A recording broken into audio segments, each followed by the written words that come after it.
Good morning, good morning, good morning. You're here at Coaching for Coaches. We're about scheduled to be together for 90 minutes. Whether that happens or not, we shall see. My name is Phil, DJ Right Click Valentine. Uh, Phil is my given name. Hi, bring me Flip, coffee, please. two I'm in on a bells. meeting. Um, DJ for my excellent taste in music. Right Click because of my Appalachian Trail through name. And you know what? Today is February 19th, March 19th, 4 weeks from today. The plan is for me to be on Springer Mountain, Georgia, 10 years to the day I started my first through hike, attempting my second one. My goal is to start, not necessarily to finish. I've also been in recovery since the end of December 28th, 1987. So a couple months ago, that was 37 years in recovery. I got into recovery when I was 28 years old. I am 65. I have to tell you, I don't feel like I'm 65. I don't know what that's about. I think I have the maturity of a 14-year-old, and that might be pushing it. Um, you have to talk to my wife, Sandy. She says it might be a little less than that. Also, I had a 25-year career at the Connecticut Community for Addiction Recovery. Recently, I don't know if it's recent anymore, but retired in October of last year. So today we're going to talk about, and you can see that as Michael said, it looks like, but that is where I'm staying, in this little frozen cove in Warwick, Rhode Island. Um, Wind has been whistling here lately, gusts of over 60 miles an hour out of the north. Pretty darn chilly. Khalees, you getting enough sleep? So how about that for a random thought out of nowhere? Just to like poke the bear. Um, so moved from a big, huge house to this tiny little house, and Sandy and I are getting reacquainted and thoroughly enjoying that. We're empty nesters now, so all our kids are out. I have 5 kids. So this is what I want to hear from you. I want to know where you're sitting, your name, where you're sitting, and tell me 3 things off the top of your head that you believe in. 3 things that you believe in. Name where you're sitting and 3 things you're believing. And since we have much more than Hollywood squares, did you notice that Hollywood squares and the Brady Bunch have the same 9 squares? What was that anyway? Was that some kind of conspiracy? Michael, you're in the top left corner, Peacemaker. So I wanted you to introduce yourself anyway. Tell me where you're sitting and 3 things you believe in. My name is Michael Serrano, and I'm in Hartford, Connecticut, person in long-term recovery. 3 things that I believe in. I believe first in myself. I believe in others, and I believe that God has me. All right. Thank you. That was pretty good. I appreciate that. Who else would like to go? This is where you scroll down and you use your Zoom tools and you can react and raise your hand, and then you can get right up there like Lenny did. Lenny, I've heard good things about you. Good to see you on here.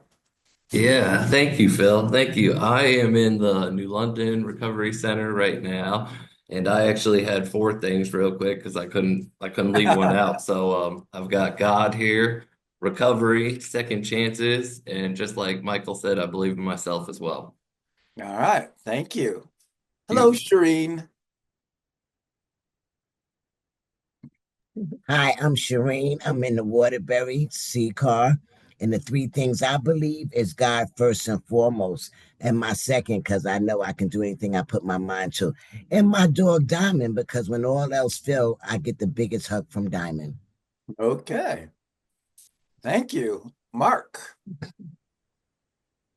Mark Armstrong from Fitchburg, Massachusetts. I Woo. believe in God. I believe in the work we're doing in our community, and I believe warmer weather is on the way. I hope so. Thank you. Asia. Good morning. It's actually Aja, but that's okay. Aja. No worries. I'm actually here from Community Health Action of Staten Island. So I'm in Staten Island, New York right now. And I believe in God, the power of love, and the power of recovery. Thank you. I just know that AJA is the old Steely Dan album I used to listen to the whole time. Everybody, I get that all the time, all the All time. I right. was actually born the same year as the album. That's telling my age, but Oh, there you go. yeah, I get that all the time. So it's cool. It's a great Well, album, well, so I don't mind it. welcome. Thank you. Thank you. Scott.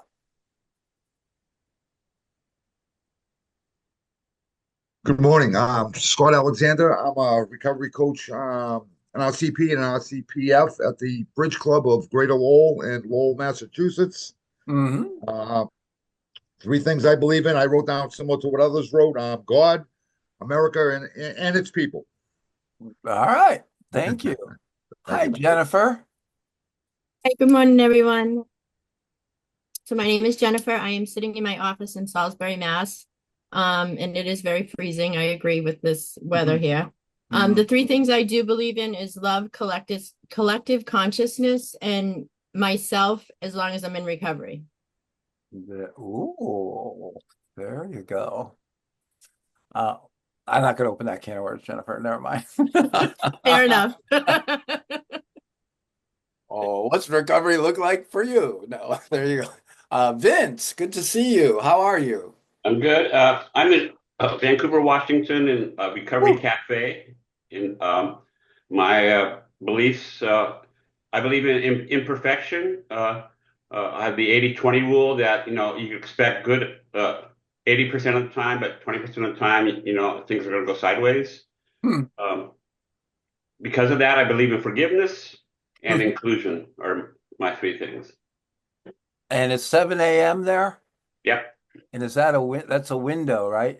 Like me, you have a window over your shoulder? Yep. Oh, that's cool. I like to see like where outside where people are. Thanks, Vince. Good to see you as always. Nate, dude, Phil, you're still alive, dude. I'm I glad. am. It's been a I'm glad while. you're still alive. You're a tough old Congratulations. bastard. Oops, sorry. I mean buzzard. Congratulations on your retirement, my friend. It's been a Yeah, while. yeah. So I absolutely believe in God, number one. He had me when I didn't have myself, and in and out of recovery. I've been in recovery since 1991, and I'm Mhm. grateful for that. So I believe in the recovery process, and I believe in all pathways to recovery for people. And I'm a strong advocate, and I love that today's topic is advocate, but I'm a strong advocate for people. So I believe in people turning their lives around. Mhm. And I believe in the power of love. Amen. Yeah. Thank So you, that's Nate. Appreciate all right. you. Good to see you, my friend. Likewise. Yeah. CC. I mean, Celine. How do you get CC out of Celine? I don't know. Hi, everyone. I'm Celine Diapa. I am sitting in HRCC, which is the Hartford CCAR. Mhm. And the three things that I believe in is myself, my God, and you, You as in me or you in general? as in you, Phil. Oh, I know what you did there. Thank you, CC. Touched my heart already. John. I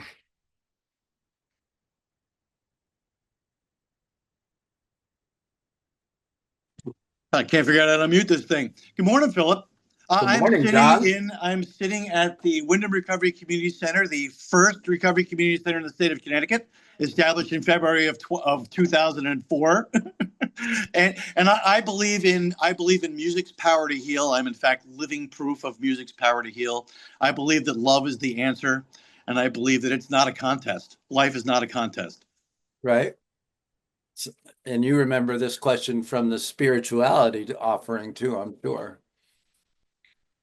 And I love, you know what I like, John? I also like that you call me Philip. I don't know. I find it very endearing. Thank you for that. Well, Juan. I love you. Thank you, John. Hello, my name is Juan. I'm in the Hartford office at the moment. What I believe in God, myself, and others. All right. What is that a picture of back there? Uh, just some circles in the No. office here. I don't know. It's just a bunch of circles, in the I order. got you. All right. Okay. It's a All bunch of right. circles. Teresa, where are you, Teresa? Where are you sitting? I know we can't hear you for some reason. It says you're unmuted, but sometimes it's your funky headset. I don't know. Better? There you go. Oh, then we lost you again. Now, oh, you're coming in and out. No, no, Yes. no. Try to log off and log back in. Okay. Somebody else, where are you sitting? And three things you believe in. It's Michelle. We are so blessed to have Michelle with us. Hello, Michelle. Well, I don't know if blessed would be the word, Phil, but It is for me. well, thank you. I'm really happy to see your smiling face. Mhm. I am up in Rhode Island right now, where it is absolutely freezing, frigid cold. Mhm.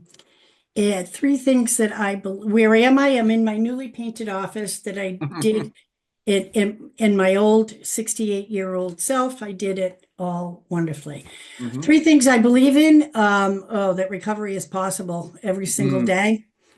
I believe in my higher power. Um, Even when things are bad, I still believe in my higher power. Mhm. And as sure as I'm sitting here, whether I'm good, bad, or indifferent, the sun's going to rise tomorrow and life is going to go on. Amen. Thank you, Amen. Michelle. You're welcome. Mark. Hi, I'm Mark Knopfler. I'm calling from Hull, Massachusetts, Nantasket Beach. Three things that I believe in, hard to narrow it down to just three. The importance of practicing compassionate detachment, unconditional positive regard, and the healing nature of being outside in the world. Hmm. Wow, you said those quickly, but those are some like a lot of weight and depth to those words. Thank you, Mark. Kevin. Hi, I'm Kevin, Kevin G, because I know there's another Kevin here. I'm happy to be here for the first time. I Mhm. just Welcome. finished. Yeah, thanks. I'm in Hastings-on-Hudson, just outside of New York City, where I was for almost 40 years. I'm amazed at how similar the people, what I wrote down, I'd never done this before, thought about it exactly, but I'm amazed at how similar all the responses are and how mine also line up. I wrote one. I believe in recovery as a path for healing. Two, I believe in people and the power to heal one's self. And three, I wrote, I believe, but then I crossed out believe and wrote, no, there is a higher power. Okay. Thank you, Kevin. New London Recovery Community Center, NLRCC, in the house. Hi, how are you? This is Natalie from New London. Hi, And Natalie. three things I believe in recovery is possible is the power of the voice.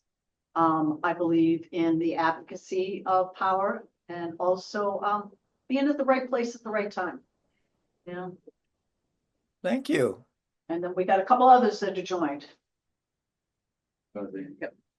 Good morning, and I'm thankful to be sober, and I'm thankful to be here for other people. Mm-hmm. Good morning, I'm Cowboy. Just pretty much what the sister said. I'm big on empowering others once I learn to love myself. Okay, thank you. Welcome, guys. Teresa, let's give it a go again. Now can you hear me? We can. How about that? Yay! All right. I'm in Boston Spa, New York. And I believe that God is God is God is God and is good no matter what you call him, her, or it. And I believe in the power of hope to heal. And I also believe in positive emotions and the power of joy. Well said. Thank you. I like that. Sarah, hello. I'm in New Jersey and I see Anne Marie there, so it's nice to see Anne Marie. And it does my heart good. I grew up in North Attleboro, Massachusetts, and worked in Providence. So hearing everybody's voices and hearing the shout outs just always brings so much like joy to my heart. Mhm. I believe recovery is possible. I believe that love heals and is available. And I believe that many people are good and do good things. Thank you, Sarah. Good to see you. Dan Barry, Yes, it is. yes, it is. Hi, I'm Darren. I'm in Danbury, Connecticut.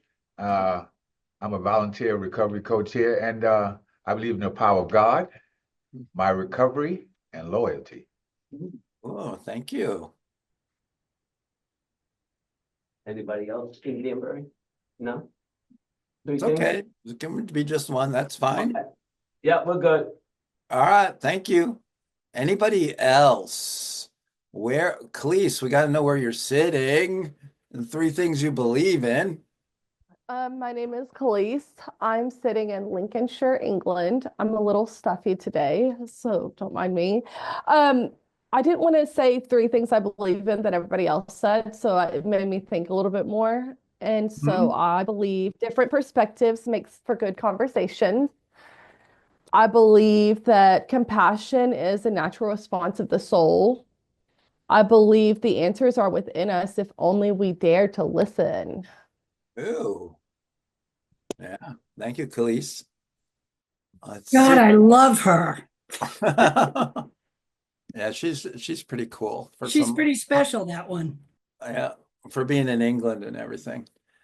April, how are you? Where are you sitting? And three things you believe in. Okay, I am sitting in Everett, Washington at the Everett Recovery Whoa. Cafe. Three things that I believe in. I believe in the power of community. I believe faith over fear is the best way to live. And I believe in the power of language and manifestation. I believe that too. Wow. Thank you. Anybody else? Who else we got here? Anybody else want to go? Anne Marie. Hello, I'm Anne Marie. I am in Northwest New Jersey. And yes, hi, Sarah from New Jersey. And I believe in the power of food and sharing that with people as a place to be well. And I believe in moving and growing as also like a pathway to wellness. And I believe in the collective power of people, as many have said, and that gives me hope. Thank you. Thank you. Anybody else? Going once, going twice before I start throwing questions at you. So the way I do this is I tend to just ask questions and jump in here and there, and then none of us is smart as all of us, so we always learn from each other. We try to keep this as very interactive as possible. As I was going through, I mean, when we do the spirituality training, spirituality for recovery coaches or spirit and recovery coaching, I don't know the exact name, but anyway, there's a part in there where you list 10 things you believe in. And the concept is if you don't believe in anything, you'll fall for it. If you don't believe in something, you'll fall for anything. And so we just try to establish a baseline of what we believe in. And I think I've spent 37 years of recovery trying to figure out, what are my core beliefs? Who do I really believe that I am? But one of the most recent things in the last several years that I've come to believe that's changed is I believe in multiple pathways of recovery. I think that's a newer concept for me. And it's been probably the last 25 years since I started working at CCAR that really materialized. First 10 to 12 years, I believe there was one way to recover, and that was abstinence and Alcoholics Anonymous and faith in God. That was the only pathway. I believe there's multiple. I do also believe the only belief a recovery coach needs to have and must have is that recovery is possible for anyone. We have to have that belief or we're in the wrong field. And I believe in kindness. And the reason I'm putting that out there is I'm not very kind. Many of you that's worked with me for years, I've been over the years trying to figure out how I can become more kind. It doesn't come to me naturally. So Sandy was running a little late today for her job at Right Care. And she's had a little acid reflux, and me being thoughtful about her well-being, I cooked her an egg sandwich and wrapped it in foil, and so she could take with her. And she was just like incredibly moved. But that's not me. I'm like, who is this? She goes, I like retired Phil. She doesn't. Retired Phil is a lot kinder and a lot nicer. And I just didn't. And then the one that teaches me the most patience and kindness is my dog, because most of you know, a lot of you know Buddy. I think he's a wonderful dog, but Buddy's really a jerk. So he's hard to be kind to. I mean, because we know each other so well. But anyway. And then the last thing I believe in is I can get myself to Springer Mountain, Georgia in a month and start the Appalachian Trail again. Don't know if I can finish, but I believe I can start. So when we believe in something, oftentimes, and we're going to tie these two together, is uh, um, a deep belief may bring a deep desire to advocate for that somehow. But how do you define, and this is the title of this, how do you define advocate or advocacy? How do you define it? What is your definition? Without Googling it, without looking it up, without looking it up. When you hear the term advocate, what do you think of? Scott. Working for others, helping others. Working for others, helping others. Love it. Thank you. Sarah. Speaking out on behalf of and helping others. Those are the two that came to mind. Okay. Shireen. Somebody on my side. Oh, so coming from like you have your own advocate, someone's on your side. Love that. Thank you. Nate. I consider myself a lifelong advocate. Since I got in recovery, standing up for what I believe in, and then also standing up for what others believe in, even if they don't align with mine exactly. So to be able to advocate for others and myself. Thank you. Mark. Yeah, showing up for myself and for others. Okay. Thank you. Anybody else? Talk to me more about how you're thinking of the term advocate. April. Using voice, skills, and ability in the benefit of self and others. So what would be, so use your voice, skills, what would be a skill for the benefit of others? Just an Okay, example. Yeah, one. so I have the skill of negotiating, for example, for Beautiful. people, or being like a liaison, right? Yeah. Good communicator. Maybe some people Wonderful. haven't found their voice yet, right? Mhm. So helping them find their voice. So yeah. All right. Thank you. What else are we thinking about in terms of advocate?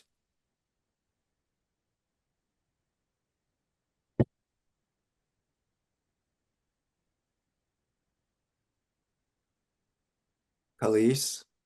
I'll come in. I just, you know what I keep thinking about? I keep thinking about that HELP acronym from Art Woodard, like humble effort to lend power. And it's like, if I have the opportunity to do that, to do what is right, and I guess for me, I think about justice, love, compassion, humility, truth, doing what's right when nobody else is. And I thought about recently, I had to advocate at a board meeting, and all the other board members were like, man, I'm like, no, we're not doing that, and it's like, because I wasn't the yes man, it pushed against some stuff, but it wasn't right. And sometimes that, we have to stand up for what's right, even when it goes against the grain and everybody else gets pissed off at it.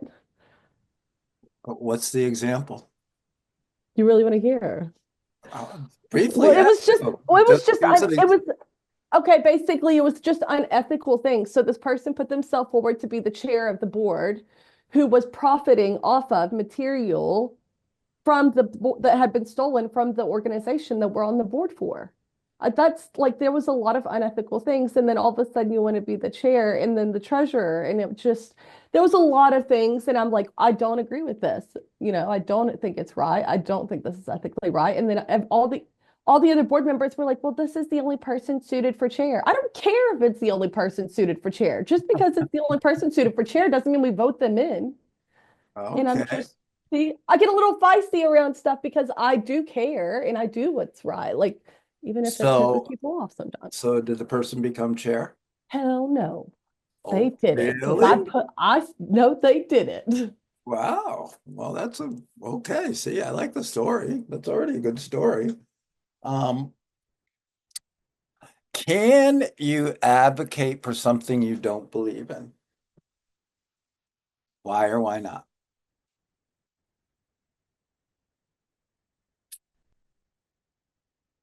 This is where the discussion starts. Michael? First of all, I was going to say about the advocate. Yeah. Khalees brought it up. A fighter, right? I think of a fighter, somebody that's ready to just fight, for a cause. And what was the question again that you just asked? Can you advocate for something you don't believe in? I mean, you can, but where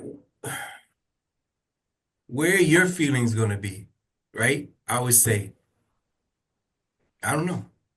I think you can, but Okay, thank you. Hey, Percy, and another person heard from. Hello, Percy. Can you advocate for something you don't believe in? I don't know why we can't hear you. You're unmuted, but we can't hear you. Can you hear me now? Yeah. Yes. Okay. It is a very thin line. Advocate, advocacy, and being able to advocate for something that is not true. I'm going to go back to the piece with you are in recovery when you say you're in recovery. Have a hard time. I have a hard time with that. But I know as you reduce, it makes it a little clear for me to explain that to somebody else who is trying to become a recovery coach, and they scratch their head till it bleed, saying that, no, it's not when you're in recovery. I said, oh, now we're going to take away the 12-step module, and we're going to move to this recovery coach movement. And so it's kind of hard for me to advocate for somebody who says, I'm in recovery when I say I'm in recovery. But I can. Okay. You're laughing, Nate. You're making me feel like you have the same dilemma. I had. All right, we'll get to you, Nate. But let's go to Kevin first and then Nate. Okay. I think perhaps yes, because I can advocate for someone, even if I don't necessarily believe what their belief is. I could still advocate for someone. Do you have an example? My kids.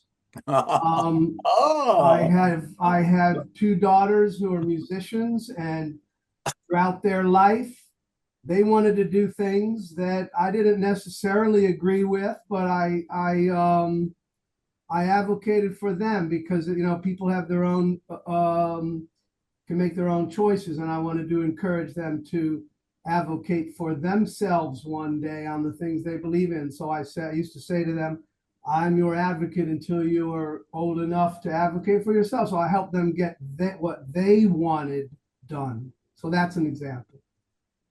awesome. Thank you. Nate. So I was laughing, Percy. I wasn't laughing at you. I was laughing with you, first of all.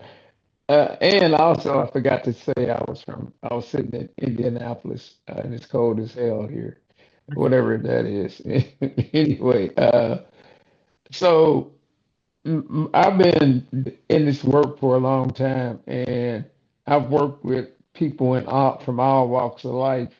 And there are different lifestyles that I don't necessarily agree with, but not but and I have I've advocated for that person's right to live their life the way they choose. And so I always am an advocate for what you believe, what is your journey, it's not mine. You like it, I love it. And so that's kind of my motto. I advocate for a lot of people that have different views and lifestyles than I do, but that's their choice. So I support that. Gotcha. Thank you. Mhm. Shireen. I want to say I advocate for my recoveries because if they had they had trust to come to me, no matter if I agree with what they do or how they live in, I still advocate for them because I'm on their team. I give them that cheerleader status, like I got you, no matter what. I ain't talking about robbing no banks, but they trust me enough to come say, "Hey, help me." So I would say, yeah, I believe in my recoveries that I would advocate for them and help them through whatever rough patch that they're going through. Okay. So that's the role as a coach. Do you have an example where you've advocated for a recovery for something you don't believe in? Is that possible? That's possible. Okay. All right. That's very much possible.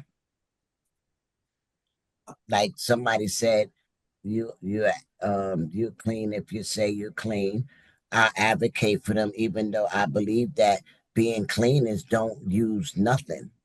All You right. know, So when you say you advocate for them, what's an example where you've advocated for them? And you don't have to answer that. That'll be a question later. I just want you to think about that. I know you believe in them. We're might be mixing the words up between belief and advocating. So, yeah, anyway, let's get Aja. Did I get that right? I Yes. did. Aja, because I look at that and I You can't see say Asia, I get it. it. Aja. Aja. Um, so I say yes, you can advocate for Okay. something that you don't necessarily agree with, or goes against something that you might believe in personally. I think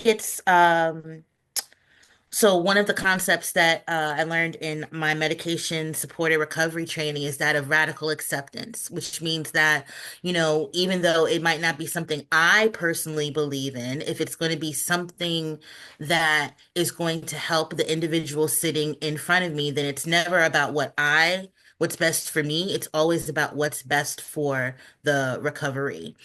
So trying to kind of keep that into perspective. That's how I can kind of move through some things I don't agree with. I like that. Thank you. Sarah. I was thinking about, if it's morally or ethically, something I'm opposed to, then I can't advocate for that and I won't. Um, so that's kind of where I went. I think so if I take it out of that category, right? Um, I was thinking about the idea that my perspective is that my beliefs have changed over time. So that's an important perspective to keep in mind, right? So harm reduction was something that was brand new to me however many years ago. And then through experience, through education, through time, like that shifted for me. So I think that's the thing that I was thinking about is like, what's the higher purpose, of the thing that we're talking about? And that's important for me to consider, especially if I'm bumping up against it. So I guess Gotcha. I'm saying yes, but also no. It's okay. I get it. Dan Barry. Hello, Darren. Yes, like Serena, my recovery started as Narcotics Anonymous. A drug is a drug is a drug, and abstinence from all drugs is what I've been taught. But coming here in CCAR, understanding and opening my mind that people's recoveries can take different avenues, and like Suboxone and methadone, it's. I always say, well, you're not clean. But but I've come to understand some people need different help, and that their recovery is going a different path, and hopefully I keep the hope alive of that one day they can get off that assistance. But then again, I've heard people stay being productive and having a productive life using methadone and Suboxone and so forth. So I've opened my mind, but I have advocated for some people, coming here want a program that has a Suboxone or methadone maintenance. Gotcha. Thank you. April. So one of the things that came to my mind is, like everybody deserves recovery, right? And so, like here at the Ever Recovery Cafe, we're 18 and older space, and so we don't screen people, and so there will be registered sex offenders in the building, and so I advocated, and this was, we had a rule that was like, a mother or a parent with an attached child, what that was confusing, right? Attached child, whether they were nursing or maybe they were under a certain age, under one. And so we had to change that rule, right? The attached child, because I had to advocate for the registered sex offender to be able to be in the space safely, right? An attached child is a child in the space, and this registered sex offender couldn't be in the space if there was a child in the space. So it was something that I was conflicted because I do want young mothers to be able to come in the space with their kids. So we had to, it's like either we're going to allow kids and X out these, registered sex offenders, or we have to say, no children during certain hours. Does that make sense? So it was a conflict for me because I wanted the mothers, parents to be there, but my recovery, had this situation. So I advocated for that. Gotcha. Thank you. Kevin. Thank you for letting me double dip. Sure. A couple of people said things that really made me think about, and maybe I want to say the same thing, but maybe in a different way. As we grow, our beliefs change and our experience, and as we mature, we realize that our experience is limited. Our lived experience goes only so far. And we learn to respect that other people's experiences are equally valid and that ours beliefs are just a matter of where we are at this time. And so then the answer is, yeah, I could advocate for someone based on respect for their beliefs. Okay. Thank you. Anne Marie. Yeah, initially when you asked the question, I was like a hard, fast no. Like I just couldn't. And from listening to the collective responses and thinking about my own experience, and then even thinking about the words you used, you said if you don't agree. And then I was like, is it don't agree or don't believe in? And then I'm like, is it agree personally? Is it believe in personally? Like I would never do that for myself. So all of these things are going through my head, but I've come to the conclusion that I have advocated for others when I did not agree with what was happening. I think of my husband. We're like a petri dish of two different ways of doing life. I'm all about holistic and food and exercise, and he's by the book with medications and knee replacements, and I've advocated for him, for that, to doctors and to systems that have cared for him. So besides that, I do think that, you know, when there's that time to be able to advocate, I think that you can, even though you might not agree with that person's decision because of your respect for them. And if the person knows that about you, I'm thinking about your husband, I think he probably knows that you don't necessarily agree with that, but that you're willing to advocate for him. There's almost more power in that in some ways, and respect for what you're doing. Kind of interesting perspective. Khalees. I'm kind of in the middle about this. Like, and the reason why is because one, I was just thinking, I mean, for example, say a fisherman is trying to tell me that this is the best card that I need to buy. It doesn't feel good. It feels inauthentic. It feels cringy. It's like that's his job. But if a fisherman is trying to tell me I should use this fishing pole, he puts his soul into it. You can feel it. It's real. It's genuine. Like, because he cares. He genuinely cares. And I'm a vibe person. I can feel it whenever people show up and they're just reading the script because it's their job. Right. And that doesn't make me feel anything versus whenever we care or believe in something, we do it with our heart. Like we put it all in. But I also think that it's interesting you asked about our beliefs because if I believe people are good, I believe people deserve choice. It doesn't matter what that individual's choices are. At the root, I believe it's their choice. And I'm going to advocate for that individual because I believe it's their choice. And so I think I think there's layers, but showing up, just doing it because it's a job it feels cringy to me. Like it doesn't feel, you know what I mean? We can sense it. I don't know. Yeah, I think what you just said, Khalees, and what Nate had talked about too, I made a little note, and this rings true for me, is I might, and you guys have talked about this, I mean, I agree with the decision or the path you're going down with, or I might not actually believe in it, but what trumps that, what supersedes all of that is you have the freedom to choose, and I am going to be an advocate for your freedom, no matter whether I agree or believe in it or not. So I think it's like you have that choice. You guys have talked about choice and freedom. I support the choice. I might push back a little bit on that choice and ask you questions about it. But in the long term, if that's really what you have thought out and you want to go down that road, I'll go with you. I support you with that. Okay, we'll see where it ends up. Scott. Really good to hear everybody. I've been going back and forth with this too. Can I advocate for something I don't believe in?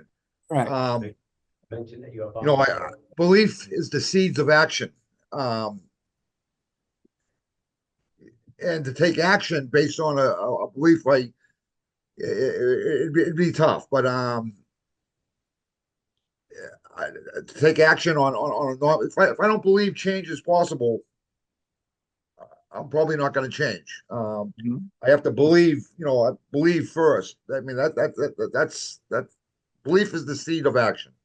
But it also says, well, you've heard in 12 steps, fake it till you make it. Fake it till you make it. Yes. I don't know how much belief is in there, but I don't know. Maybe Right. there's a little bit of belief. I hear you. That's a good point too. This is like, we teach best what we most need to learn. That's why I wanted to really dive into this a little more. Danbury, what are you thinking? Hey, good day, everybody. My name is Frank. I'm a volunteer here at the Danbury CCAR. I think similar to what other people have expressed, I can draw a distinction between advocacy and tolerance, right? So, look, if I really want to sell myself out, I'm an addict and an alcoholic. I can do those things, and I can advocate strictly for something that I don't believe in. But I then think of like, to thine own self be true. And so I would think about the impact of my character. So maybe I won't necessarily advocate for something that I don't believe in, but I can tolerate other people's different points of view. And as I've heard here as well, I certainly will advocate for your opportunity to express a different kind of opinion. Lord knows, again, right? Other people have mentioned My life experience isn't the be all and end all. You may convince me of something that I don't believe right now. I will not necessarily allow myself to be forced to advocate for something that I don't believe, but I would like to listen to your point of view and give it an opportunity. That I can get behind. So I'm just making a difference between advocacy and tolerance. Okay, thank you. Yasmin. Good morning. I believe if it's the right thing to do, if it's helping someone else, because it's not about me, it's about helping the recovery and advocating for them and their rights. And obviously, if I feel so strongly and passionately about that I couldn't do it, I would advocate for somebody else to step in and take over for me in helping that recovery. So Okay. to not hurt what they need to get done in their life, because again, it's not about me, it's about helping them. Gotcha. Thank you. Hello, Barry. How are you, my Hey, man? good morning. Good morning, Phil. Good morning, everyone. I just wanted to chime in. I think, quite simply, it's the third leg of that stool, right? Mm-hmm. It's that identifying and managing my own stuff. It really, when it comes to recovery coaching, I have to make it not about me in all cases. It's got to be about the other person. I know for me, I've learned a lot by being just open-minded in that area of other people's stuff that I didn't believe in at a point in time, that I was able to advocate and watch them go through it and develop change my belief to a degree.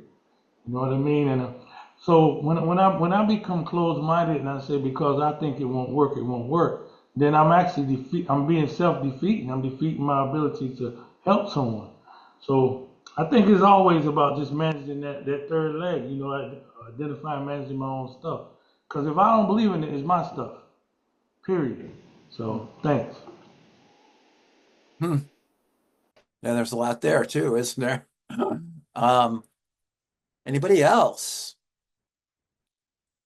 following this thread? Anyone else want to pull on the thread or add to this thread? Kevin, let's go one more time. I love the way you're thinking. All right, one more time. Yeah, I'm thinking. I'm thinking because these two opposing things that were said, I really like what that guy said about belief is the seed of action. You must believe, but then he said, oh, actually, he answered my question that I thought I solved myself, that you have to believe change is possible. And you said, what about fake it until you make it? And I have to admit, yeah, that is a method that I've seen work and does work. So I asked myself, what does the two have in common? What's the commonality? And how does that relate like to mindset? Because I've read the book Mindset, by Carolyn Dweck and Yeah. that whole thing. So then the answer was, in both cases, you have to believe that change is possible. Like exactly. That's the commonality. Yeah, I would agree because in the fake it until you make it scenario, you have to have belief that just by faking it, something's going to change. Otherwise, you wouldn't even fake it, right? So it goes back to Scott's point, so okay. And it can be a belief or a faith. It can be a belief in a higher power that if you do this action, even though you don't believe in it, you believe somehow something will change. Cool. I want to talk a little bit in the Recovery Coach Academy. We talk about big A, little a. And big A is advocating for issues of importance to the recovery community, and little a is advocating for the individual. Do you guys agree with that? Are there differences? Do you have any examples? What do you think about the two A's? Sometimes I think we got it backwards, though. I think the big A ought to be advocating for the individual, and the little a ought to be for issues of importance. But anyway, thoughts about that?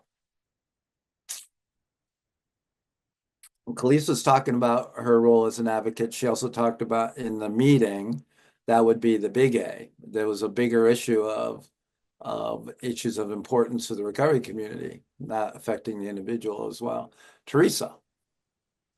Well, where I'm sitting at the moment is Friends of Recovery New York is an advocacy organization. Yes, it is. Yes, so that's big A advocacy.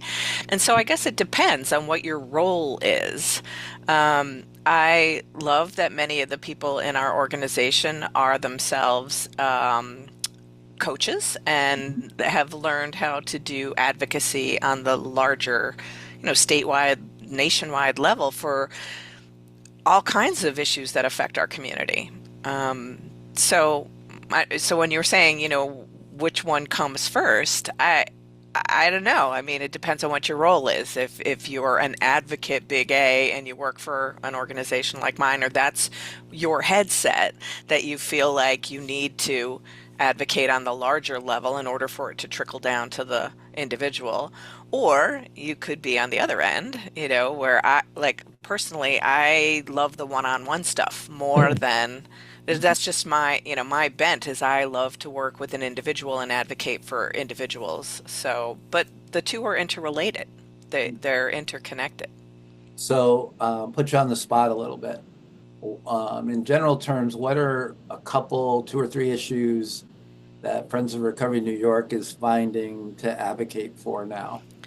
So, just like we just had our Stand Up for Recovery Day, and our larger policy issues could be something like, access to treatment and recovery support services for all. Exactly. Yeah.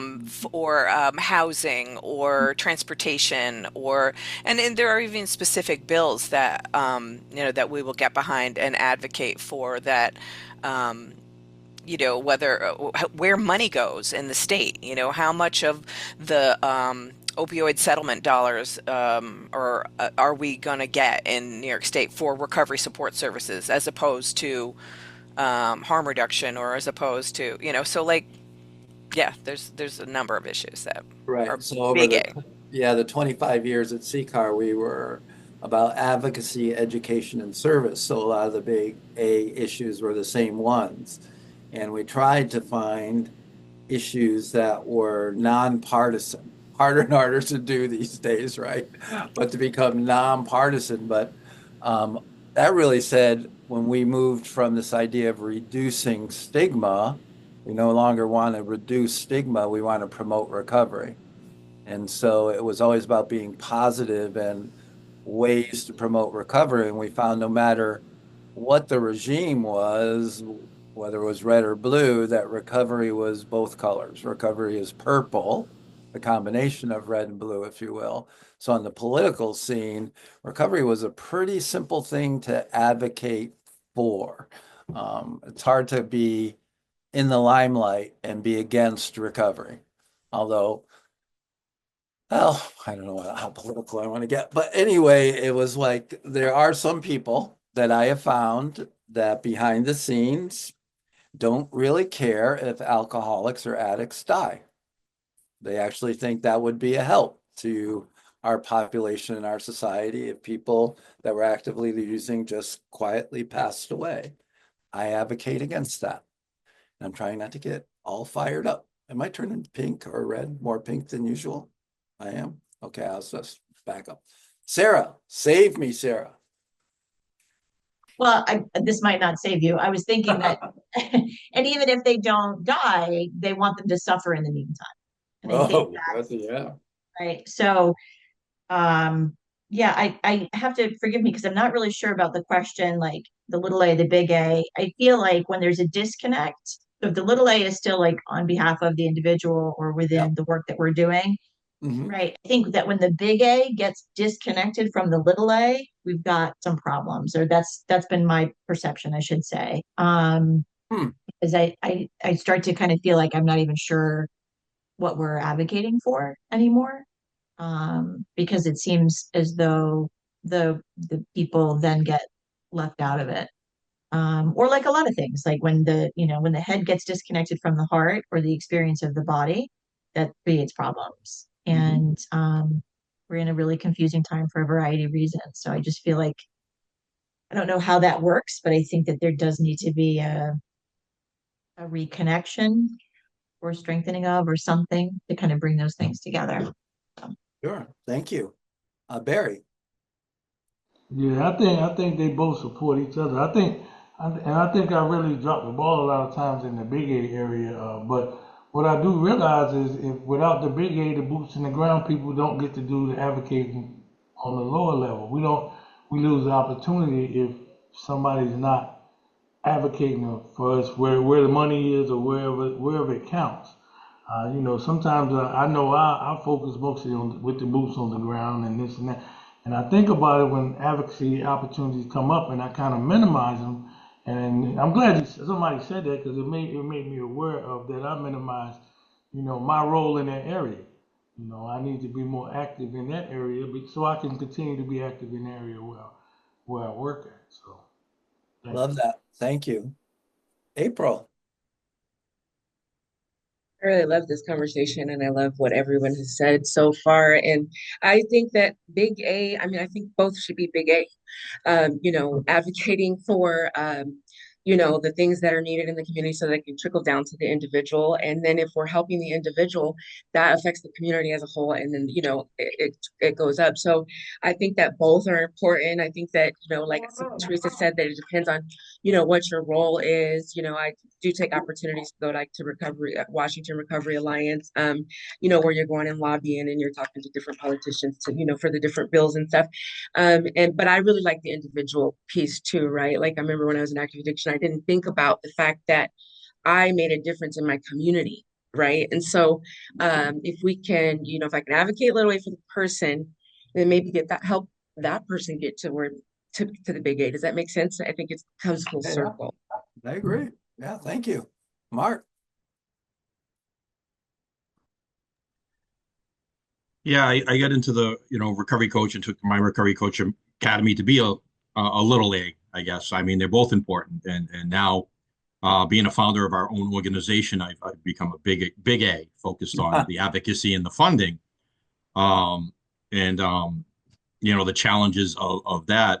But I look at it, they both support each other because without the big A, the little A's, can't necessarily focus on the individual recoveries that they're working with. And my job is to support them and to provide that space that they can do that. And some of that is my connection still to the little A is working with the recovery coaches that we employ here to kind of stay connected with that. But I do miss a little bit of the one-on-one individual working with the recoveries. It seems like, much like Teresa said, chasing down the opioid settlement fundings, where our municipalities are using that, how they're spending it, different grants to fund different programs kind of is very time consuming at times, but without that work going in, that's what kind of keeps our recovery coaches here, employed and able to work with their recoveries. So it's finding that balance of how we can support each other. Yeah, thank you. Let me see how I want to kind of go on this tack. I think when I think about recovery coaching, that I think all of us as recovery coaches, we are an advocate for the recovery coach profession. And that happens with every interaction. So one of the reasons I think I was successful as a leader of CCAR was that I would take recovery coaching skills into meetings with the commissioners, in meetings at the statewide, where I wasn't like banging on the table saying, we need this and being a squeaking wheel. I would just ask a question or two and present a scenario or two and then say, what is the solution to this? And they say, I don't know. Well, here's a possible idea, so told a story about getting a beeper from Smokey the cab driver back 1987, 88. And I was answering the beeper to go into the emergency room. I told that story for 15 years before, and finally I was at the statewide Alcohol and Drug Policy Council One of them said, "That's a great idea." I said, "I know, I've been telling it for 15 years." And then I got a call 3 weeks later, and all of a sudden $400,000 showed up to open up an emergency department program in Connecticut. And now we're in all 31 hospitals, and we see anywhere from, I think Barry could tell me, but it was roughly 5 to 6,000 people a year in the emergency department. Just by advocating, by telling one story for the profession, like Teresa said, for the issues of importance, access to recovery support.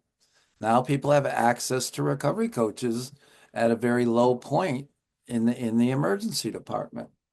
So it's important to realize that, and I think I know what Barry's talking about when he talks about passing on opportunities to, sometimes they show up where people are talking about, but we have to, not only are we representatives of the recovery coach profession, because this is coaching for coaches, and in even a more global sense, we're representatives of recovery.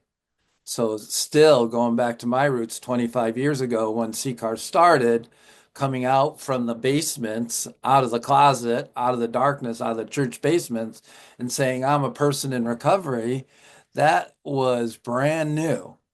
And it's still needed more than ever. So that's also part of the big A advocacy is being an ally and an advocate for recovery.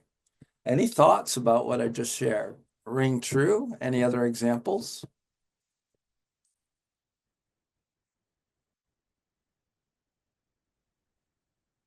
Okay. I put a little spin on it, Phil, in the chat because I said something about qualitative data, which is that storytelling, Yes. right? So the quantitative stuff, the numbers and this many helped and frequency, like that's all super important and helpful, and we have to do it, right? That's how we move. But lose that qualitative storytelling, that narrative, it's so powerful, especially like on the advocacy level, because I think it does do that job of reconnecting people, right? To like we're talking about all the little A's, the people helping and the participants. It's just important. No, it's just a spin on it.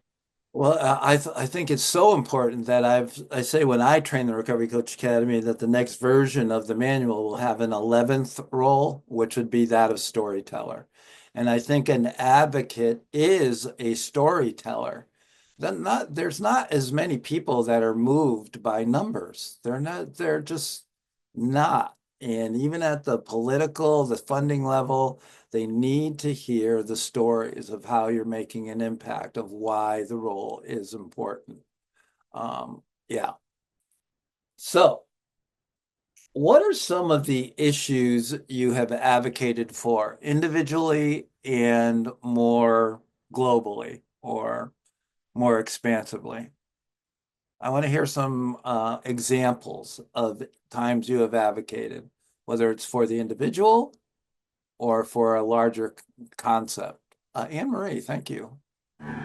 Sure. Working with a New Jersey group, I spoke before state Senate budget hearing committees in advocating for monies to be allocated for recovery supports. Like this is probably 6 or 7 years ago, and told my family story and our son's story of, initially being denied coverage because of a recovery insurance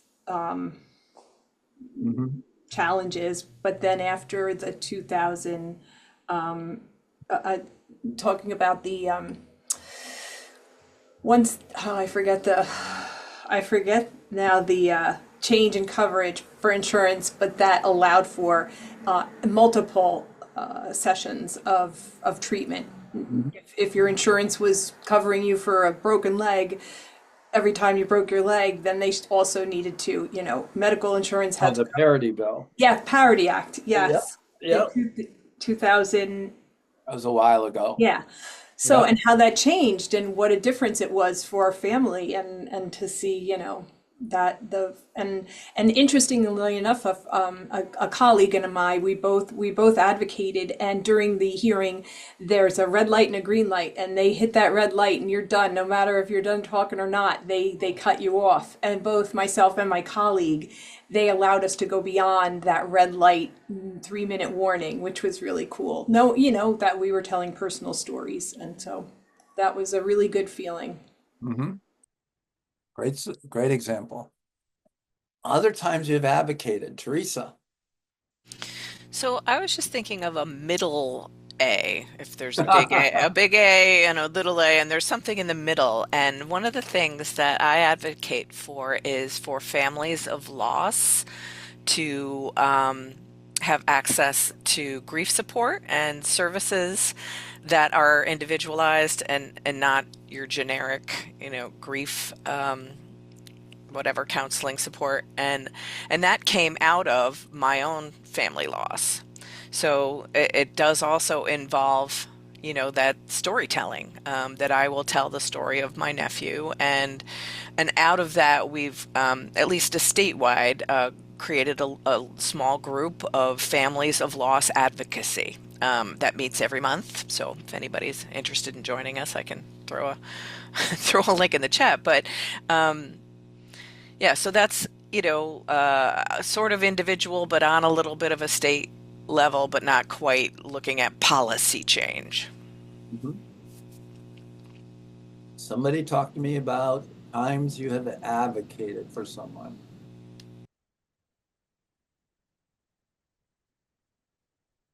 No stories? None? You guys are all like seasoned coaches. I know there must be a few. Anne Marie?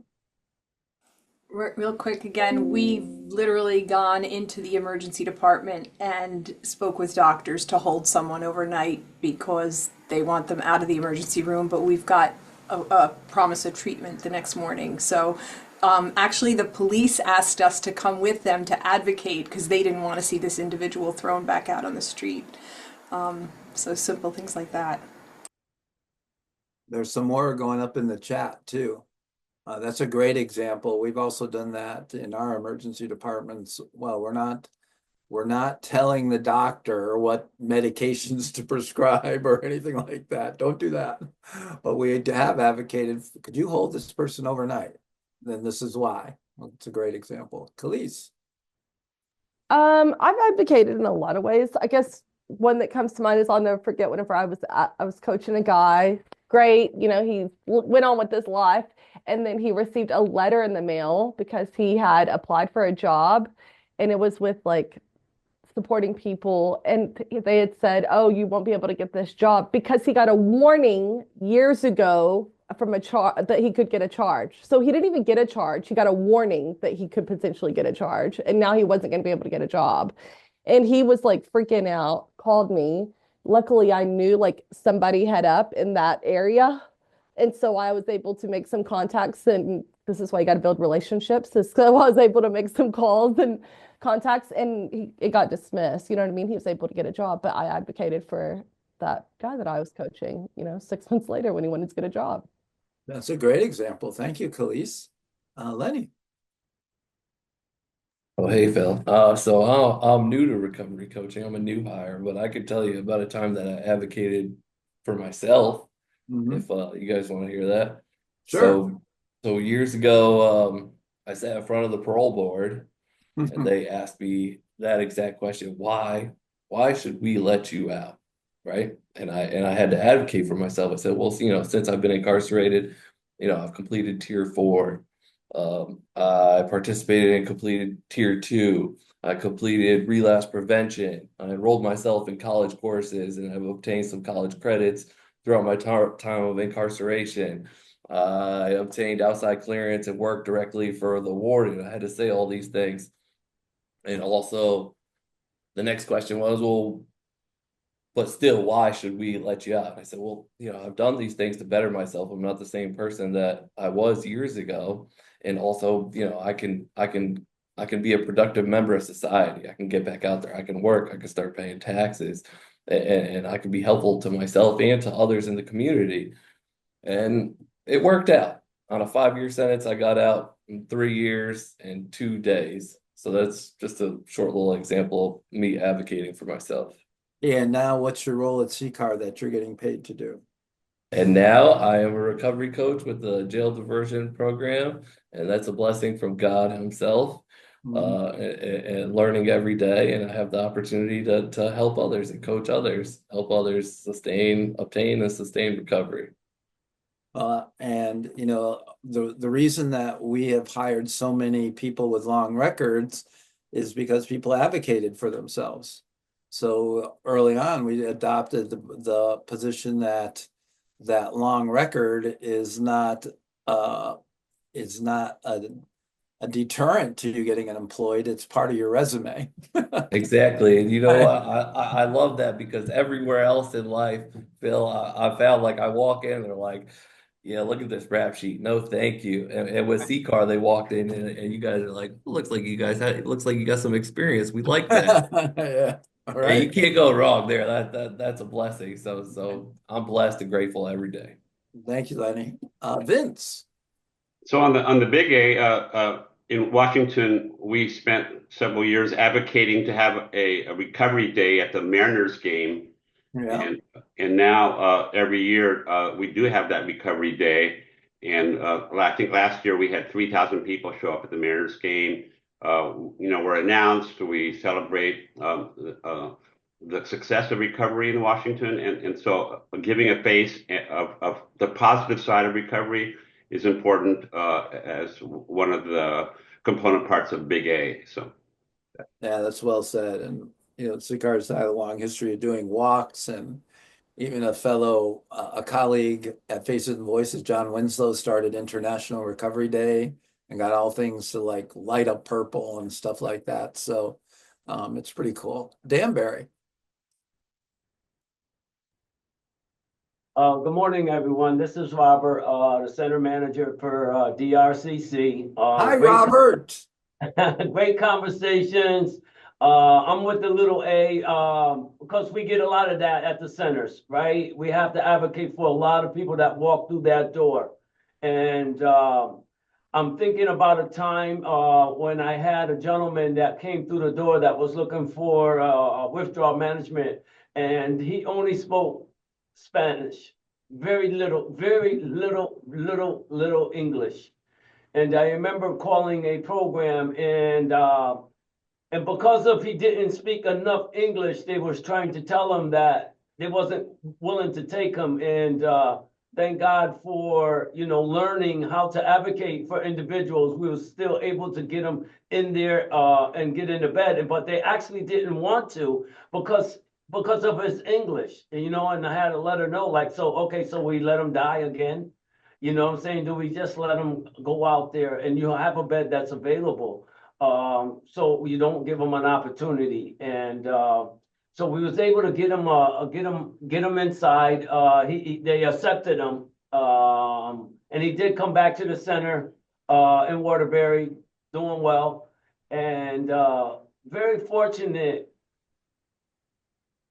We had an outreach done here in Danbury, and that program actually came here, and that was something I was able to advocate again and ask the question, have you hired anyone that speaks bilingual language?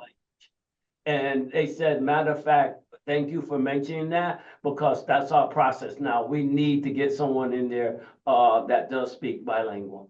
Yeah, it's a great just wanted to share that because it was very powerful to understand, like in the state of Connecticut, it happens a lot. Great example. Thank you. Kevin. I just want to say, I'm new to this field. I realize everybody here seems to be a coach already or working in the field, and I'm new. I just finished some of my training at CCAR. It was fantastic. I'm super inspired. And I've been a small business, guy in New York City for 40 years. And I had 28 years of sobriety. Like you, I got sober clean for the second time, walking into an NA meeting on St. Mark's Place in 1988. And I was 26. I'm a couple of years behind you.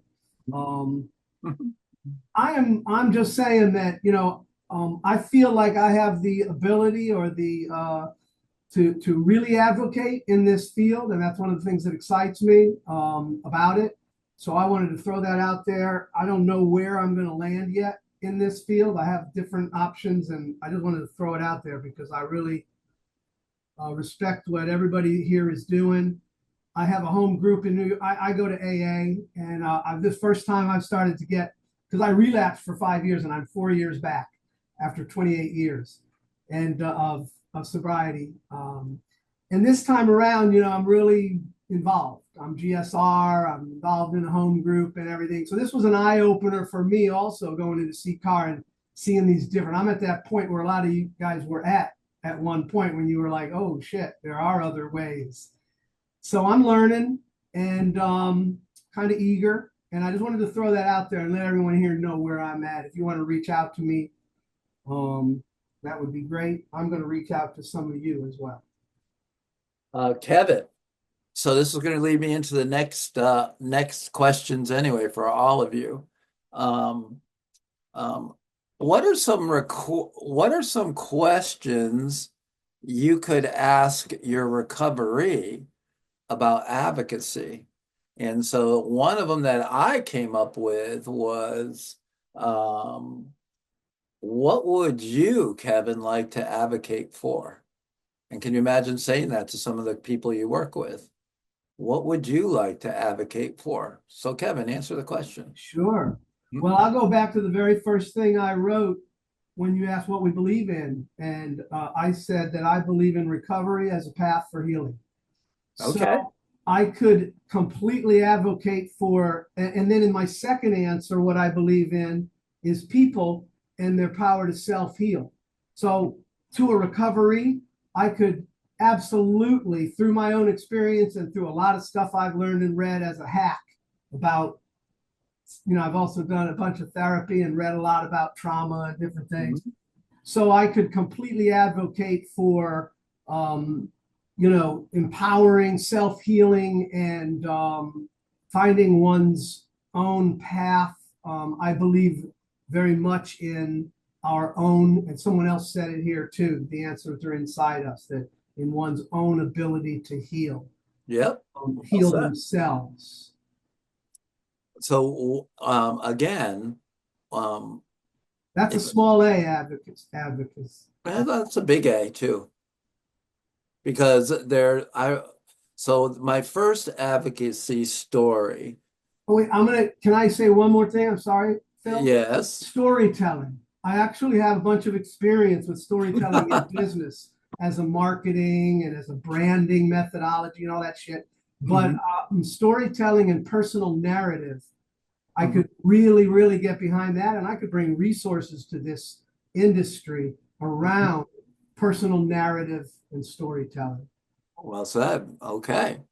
So my first day on the job back on January 21st, was it 1999? Yeah, holy shit. Was that Bob said, go to this meeting at the LOB. And I had to say, Bob, what's the LOB? It's the Legislative Office Building. And they were having a meeting on recovery support. And so I went and introduced myself as the new guy. I actually wore a tie to work that first day. My armpits were sweating. I was so nervous. And I sat around this table and they all had long initials and they introduced themselves and they're talking about recovery support and wraparound services. And I knew nothing. I mean, I was like 12 years into AA. That's what I knew. And they said, well, Phil, you're the new person. What do you think about recovery support? I said, I don't know. Once recovery starts, I was taught that you had to go to 90 meetings in 90 days. And they all looked up and went, and they were all writing notes. And they were like, what are you talking about? I said, well, that's standard. It's 90 meetings in 90 days. Well, can you go to like 2 meetings in a day and skip a day? I said, no, that's not really the point. But they were totally engaged that they had never heard what happens at like normal, what I would say recovery meetings. And I said, this is when advocacy was brand new. And I think everybody's heard those stories now, but they haven't. So what Kevin's talking about is just this ability to talk about recovery, that people do recover, is still a very powerful idea and concept that I would say the majority of the population have yet to hear. They don't know that recovery is possible. After all these years, we've made a lot of headway. So one role is why we chose the term recovery coach and not use the word peer. Sorry, Teresa. But recovery coach is because we are coaching recovery, and then we purposely chose professional to elevate this idea that recovery is possible, that there are actually people out there, recovery coach professionals, that are coaching people how to maintain and sustain their recovery. So it was all very purposeful. And I don't know why I went down that rabbit trail, but I did. Thank you, Kevin. So we were also talking about um, um, what are some other questions working with a recovery around advocacy that you think of? One of the tricks, or not tricks, one of the twists, if you will, of recovery coaching is that everything we know about our own lives and our own things that fire us up, when we're paying attention to what has heart and meaning for the recovery, one of those questions might be, um, we say, what interests you? What did you like to do as a child? And then we might ask, um, what would you like to advocate for? You know, right? Anne Marie just put one. And one thing I'd say is, how can I be an advocate for you? You know, how can I help you with your recovery today? Just another way to frame that is, how can I advocate for you? Make sense? Again, I'm interested too in I think one of the ideas is, I guess you can ask, how do you feel about advocacy? Yeah, how do you feel about advocacy? What does that, same questions I asked you, what does advocacy mean to you? What would that look like for you? Because by doing that, you might kindle a spark. You can see it when Kevin was talking, right? He gets a little fired up about talking about those issues. That happens for all recoveries. Not every recovery is going to be an advocate, but some of them might, and some of them might really get fired up about that and be the fuel they need to maintain and sustain their recovery. Again, Amory.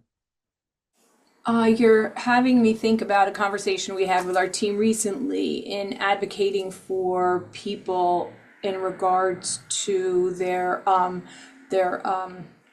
status as a citizen, and not wanting to culturally exclude or be in, or profile people in regards to helping them understand of the resources that are out there in that, so we came upon like this discussion of, how to offer this. And so you're having me think about that, and the question, not, and offering information about ICE and people's rights to everyone. And in a packet, we give everyone, there's information in here that might be helpful to you.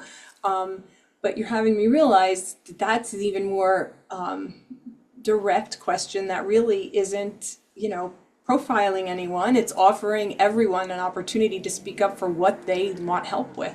Is there anything more, or how do you feel about advocacy, and is there anything we can help advocate for you for?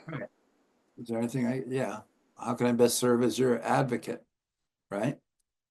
We're getting near the end of time. We got a few more minutes. Does anybody have any comments, questions, epiphanies, anything you want to add to this thread or the conversation, just in general terms? I'd love to see how you're doing, what you're thinking about.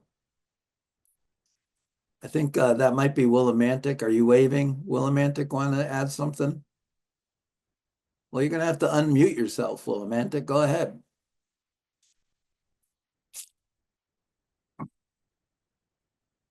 I don't see him unmuting yet. I saw somebody down there waving. Yeah, there they go. No. Yeah. Yeah, go ahead. Hey, good morning. This is Daniel Solomon down here in Willimantic, WRCC.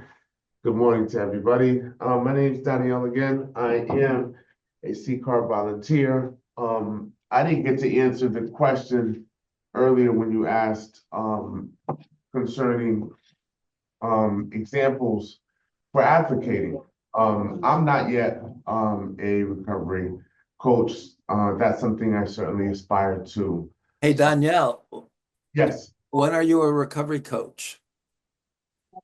When you say you are. There you go. I accept that. I certainly I was introduced to recovery coaching by a wonderful man named Kevin Schuler. Yeah. Was in when I was in a hospital bed at St. Francis Hospital about 11 months ago. Oh, wow. Last year. And this man walked into my hospital room, and there was just something about his aura and the way that he was questioning me. And it seemed as if he wanted my recovery more than I wanted it for myself. I didn't understand like what's going on here.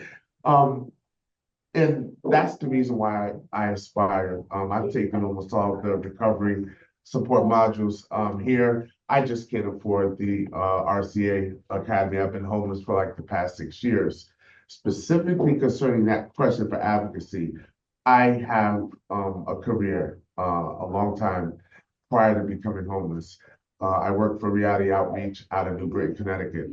Homeless advocate and community outreach specialist for Hope House Ministries. On October 6th, 2015, there was a horrific fire on E Street, and an 11-year-old boy named Mr. Townsend passed away in that fire. God rest his soul. I was made aware that his mother could not afford to bury her son. When I was made aware of this, I, as one of the most outspoken homeless advocates for the city, and beyond that, for community engagement and liaison for Reality Outreach, and the primary mission is the building and rebuilding of the family unit. I reached out to Mayor Erin Stewart, knowing that she holds title and deed to Fairview Cemetery, and asked her if she would donate the plot in order to bury Mr. Townsend. I then reached out to a man who's no longer with us, Mr. Shaker, God rest his soul. Mr. Shaker was the owner of Shaker Funeral Home, and asked him if he would donate his services and take care of young Mr. Townsend. And both of these things were accomplished, and we even had the New Britain Fire Department send in one of their, I don't know what they call them, but they did a little service, a memorial service, but we were able to get him buried and interred in the cemetery. Wow.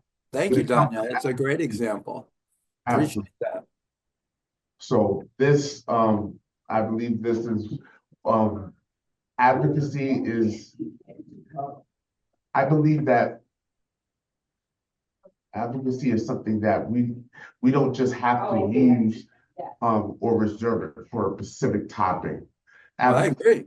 Advocacy is something that I practice on a daily basis. And I try Well to. said. Thank you, Danielle. We got 2 more and we got to wrap up. So that was a great example. I appreciate you. Kevin. Just real quick, you made a connection for me. You're right. I do get fired up. I don't even realize it. But the connection you made was between the belief, the advocate, and having a purpose. And I came into this because I was looking for a new purpose after I got clean again. And I was looking for a purpose. And then I realized, oh, this is what I have so much lived experience with. This is what's passionate to me.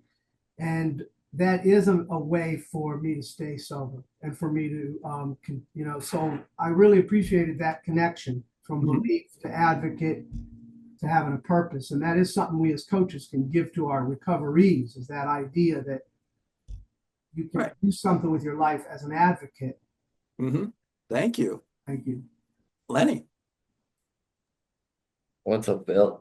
Yeah, I'm just gonna talk about something that's bothering me that you said earlier, talking about how there's still people out there, politicians, right, and other people in positions of power that just don't believe in recovery and the recovery process and think that addicts should just quietly die, right? I mean, addiction, how could you be so arrogant to think that addiction is everywhere? What about that surgeon, Did right? I bother you, Lenny? You did. You got on a red Good. skin. I love What, that. Thank you. You what, can't pay me a better compliment than that. what about what about that surgeon that's in recovery? You know, that your wife, the politician, what about your wife if she has to So have a cancerous tumor? are you saying what I'm saying is not true? You don't believe that?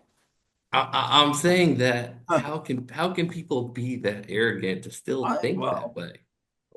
if you figure that out, then you know there's Addiction, all kinds addiction of. is everywhere. If everybody just died, who's gonna, who's gonna come and fix your roof? Who's gonna do your landscaping? Who's So gonna when be you the run into, surgeon? so what you're doing is you're preparing your questions and your argument for influencing and advocating for recovery when you come across these people. Absolutely. So that's the whole point of it all, right? Is to coach people. And I don't think you're ever gonna, I think it's happened a few times where I've heard people mutter or say, and sometimes it was at a big, one time it was at a big meeting where they just said, basically when people say they're hopeless, and there's underneath it, they just are hoping that they just go away. The problem goes away. To me, I take that to mean go away as in permanently. And they're just people that think they hold the moral superiority card that these people are just morally inferior and they don't see it as a sickness. They see it as a moral failing. That's centuries old. And the best way to deal with moral failings is to burn them at the stake. I'm sorry. Jesus. Well, I'm not, just kind of emphasizing the point. It's real. It's out there. It is. So I've come across it enough times to believe that. And I think there's, I've heard, well, we'll go. But anyway, I'm glad I disturbed you. Think about Thank it you, some Billy. more, carry it for a while. Thank you guys for overtime. What a fantastic discussion. I learned a lot. I appreciate each and every one of you. And I think I'm doing one more of these the day before I head on the Appalachian Trail. Is it March 18th, Michael? March 18th. Yep. All right. Same time, What same do we, bat channel. I think we're going to talk about adventure, aren't we? Or something like that. Yep. Before you go on your adventure. Exactly. I love the timing of that. See what we did there? Yeah, Take care, yeah. everybody.